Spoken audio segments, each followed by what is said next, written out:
یہ واقعہ حضرت عزیر علیہ السلام سے تعلق رکھتا ہے۔ اگر آپ ہمارے چینل پہ نئے ہو تو چینل کو سبسکرائب کریں اور ویڈیو کو لائک کریں۔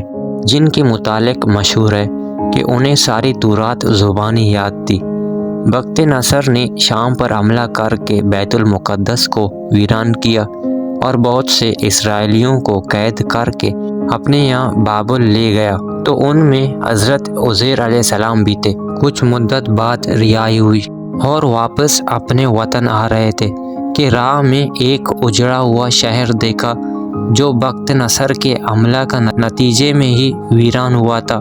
اسے دیکھ کر ہی دل ہی میں یہ خیال آیا کہ اللہ اب اس بستی کو کب اور کیسے آباد کرے گا۔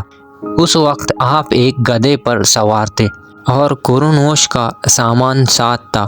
اس خیال کے آتے ہی اللہ نے آپ کی روح قبض کر لی اور پورے 100 سال موت کی نیند سلا کر پھر انہیں زندہ کر کے پوچھا، بتلاؤ کتنی مدت سے حال میں پڑے رہے؟ اب حضرت عزیر علیہ السلام کے پاس سوائے سورج کے وقت معلوم کرنے کا کوئی ذریعہ نہ تھا۔ جب جا رہے تھے تو پہلا پہر تھا اور اب دوسرا پہر کہنے لگا۔ یہی بس دن کا کچھ حصہ، اور یہی بھی ممکن ہے کہ یہ دوسرا دن ہے، کیونکہ اس سے زیادہ انسان کبھی نہیں سوتا۔ اللہ تعالیٰ نے فرمایا، دیکھو تم 100 سال یہاں پڑے رہے۔ جب عزیر علیہ السلام نے اپنے بدن اور جسمانی حالت کی طرف اور اپنے سامان قرنوش کی طرف دیکھا تو ایسا معلوم ہوتا تھا کہ یہ وہی دن ہے جب ان پر نیند طاری ہوئی تھی۔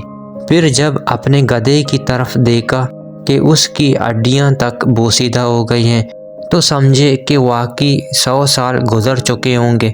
ان کے دیکھتے ہی دیکھتے ہڈیوں میں حرکت پیدا ہوئی، پھر وہ جڑنے لگے۔ پھر ہڈیوں کے اس پنجر پر گوشت پوست چڑھا اور ان کے دیکھتے ہی دیکھتے گدھا زندہ ہو کر کھڑا ہو گیا۔ پھر اس بستی کی طرف نظر دوڑائی جسے دیکھ کر ایسا خیال آیا تھا تو وہ بھی آباد ہو چکی تھی۔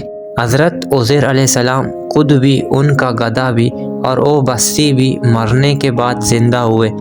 گویا اللہ تعالیٰ نے حضرت عزیر علیہ السلام کے خیال کا 3 طریقوں سے جواب دیا، جس سے آپ کو عین الیقین حاصل ہو گیا۔ چنانچہ جب آپ واپس اپنے گھر پہنچے تو آپ کے بیٹے اور پوتے تو بوڑھے ہو چکے تھے اور آپ خود ان کی نسبت جوان تھے۔ اسی طرح آپ کی ذات بھی تمام لوگوں کے لیے ایک معجزہ بن گئی۔ غالباً اسی وجہ سے یہودیوں کا ایک فرقہ انہیں ابن اللہ کہنے لگا تھا۔